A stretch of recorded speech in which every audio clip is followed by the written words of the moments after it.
ई कहानी बा विजयनगर में रहे वाला भानु के। गांव में मिलने वाला कोई भी छोटा मोटा काम भानु कर लेत रहे, लेकिन 2 वक्त की रोटी से ज्यादा ना कमा पावे।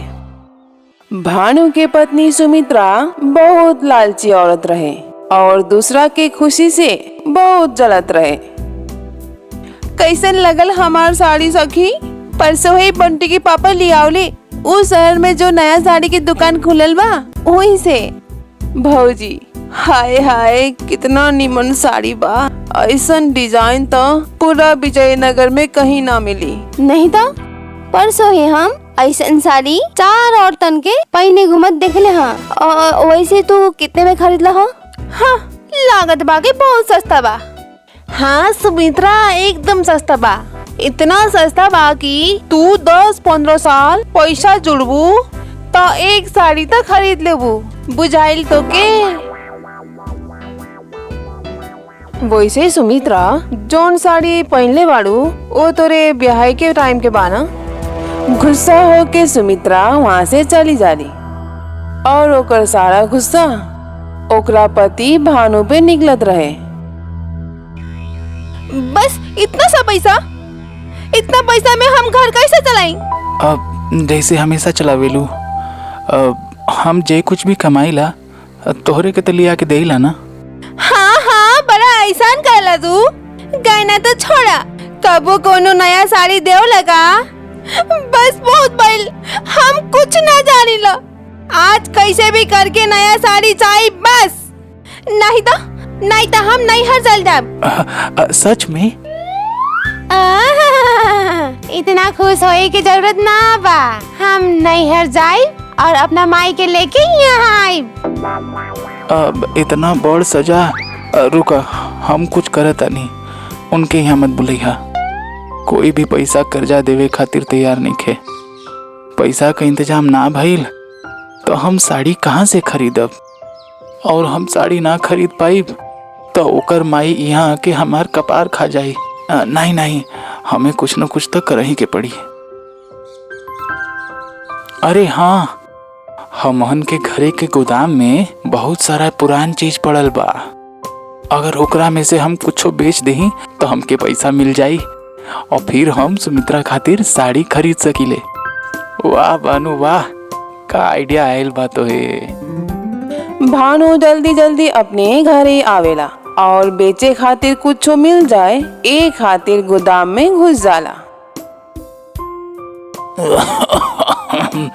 अरे बाप रे, लागत बा दादाजी के बाद आज तक यहाँ कोई नहीं खे आइल।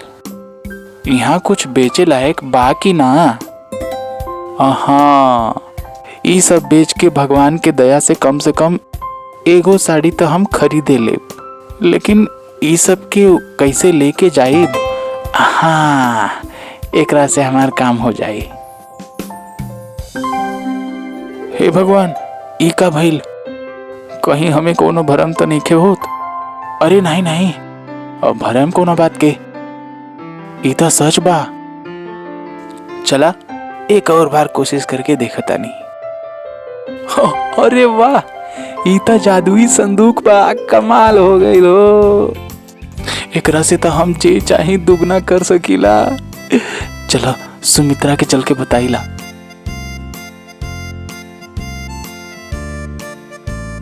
सुमित्रा, अरे हो सुमित्रा, अरे जल्दी से बाहर आवा हो।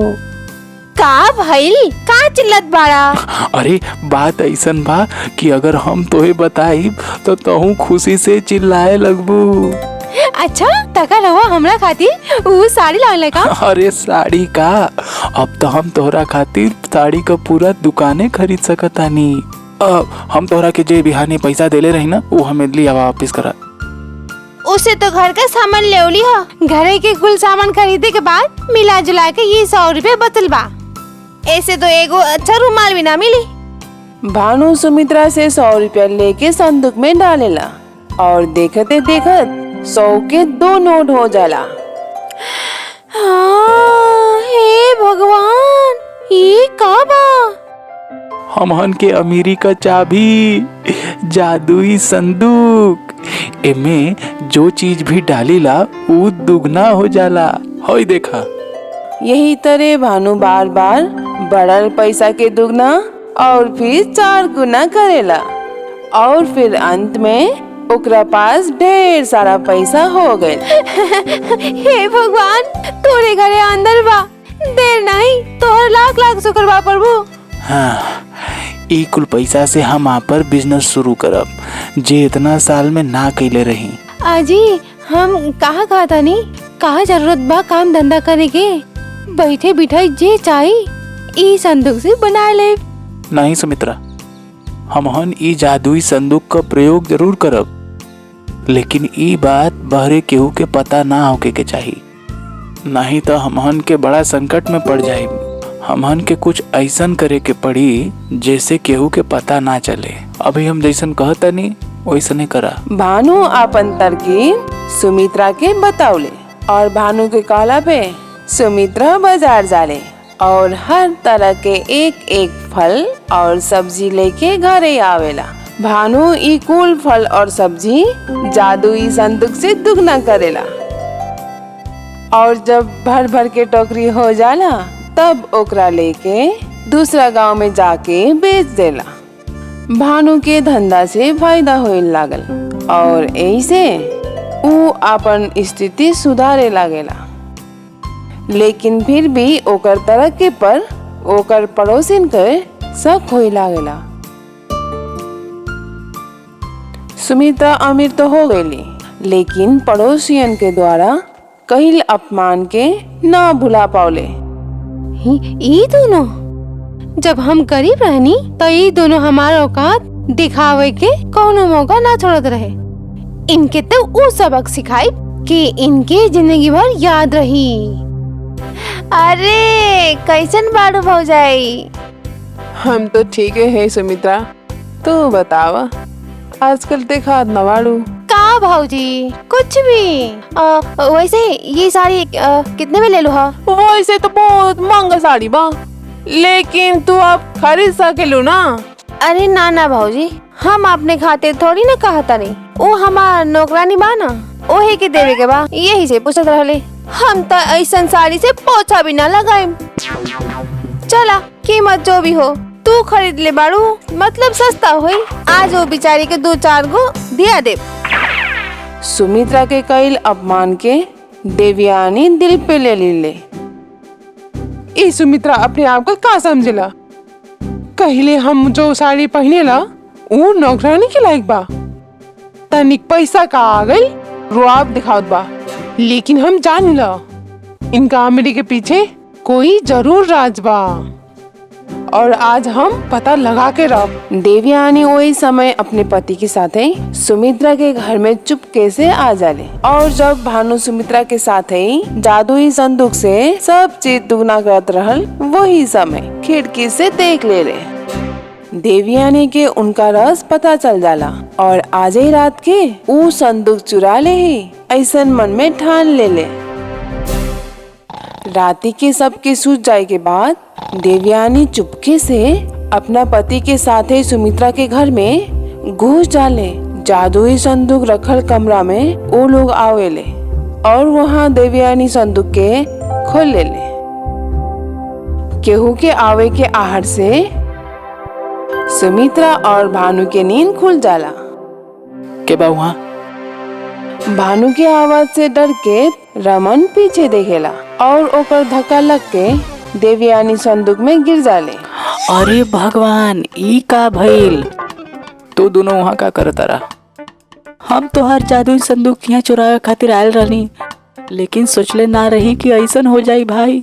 हाय रामा, ई का भइल? ई सुमित्रा के मजा से खावल हमरे के भारी पड़ गल। अरे रउआ खड़ा खड़ा का देखतनी? ई समस्या का हल निकाली जल्दी से। हल? और ई इनके घर के कोनो समस्या तो हल ना होला।